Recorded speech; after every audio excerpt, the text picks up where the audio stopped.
Okay, let's talk about the biggest, most constant test you're going to face inmate manipulation. I'm not going to lie, this is a 24/7 part of the job.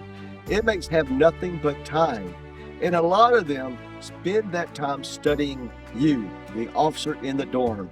They watch every single move, just looking for a weakness, a crack in your armor that they can wiggle themselves into.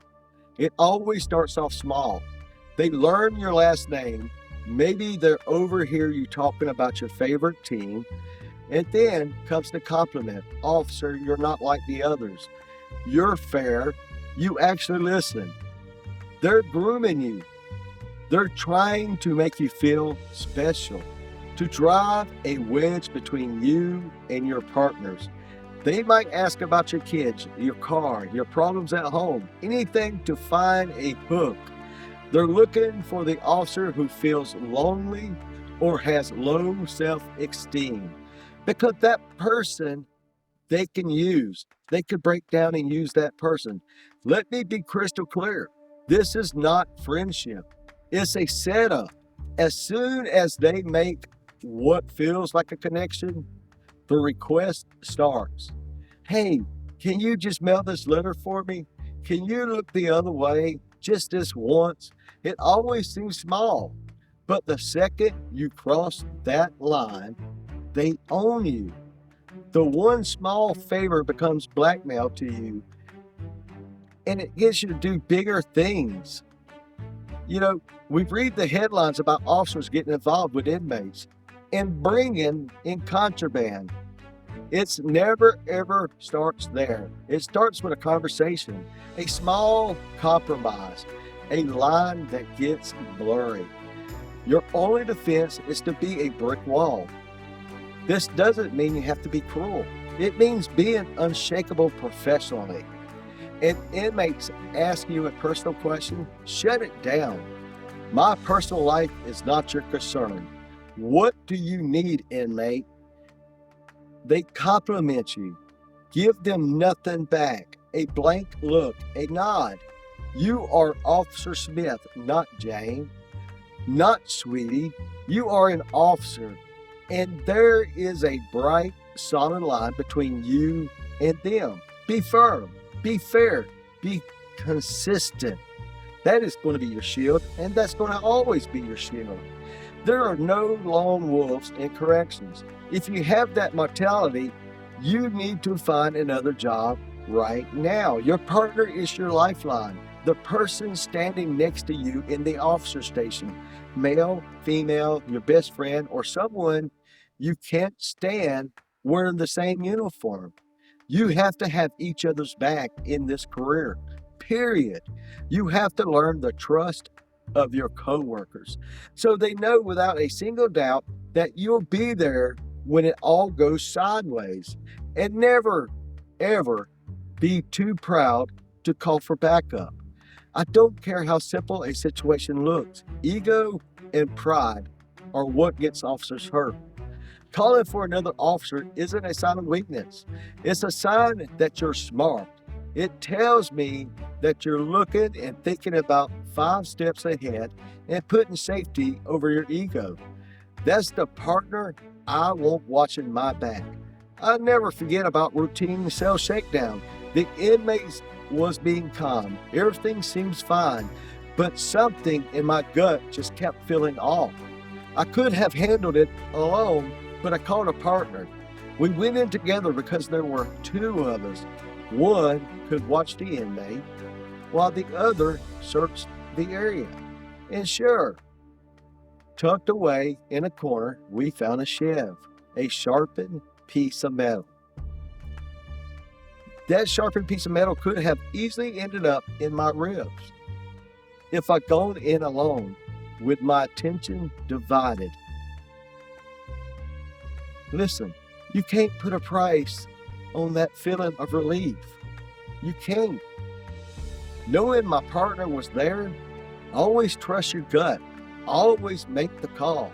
The goal is to get your entire team home safe at the end of every shift that you're working. That's the goal, and that's a big goal. As a woman in correction, You're often fighting a battle on two fronts, one with the inmate and sometimes with the workplace culture itself. You know, it's a little different out there for you women. Let's start off with the inmates. You'll get tested with sexual comments. They will say things to get your reaction, to make you emotional, to see if they can get under your skin. Your power is to show them that they can. A flat, bored, professional response is your greatest tools. Don't engage. Don't argue. You just say, that comment is inappropriate. Turn around and write a disciplinary report. Document everything. When you show them you have zero power over your emotion, you win. Now, for the other side of it, sometimes the pressure comes down to your own team. That is sad to say, but I've seen it a lot. That good old boys club mentally is still alive in some places. You might get comments that you don't belong or feel this pressure to prove you're tough enough by being the first one to run into a fight or never asking for help. You have to reject that. You got to. You prove yourself by being a good, solid officer. Know your policies. Write clean reports. Communicate clearly, and be the partner that everyone can count on when things get real. Running in recklessly to prove something is just foolish. A smart officers use tactics, not ego. And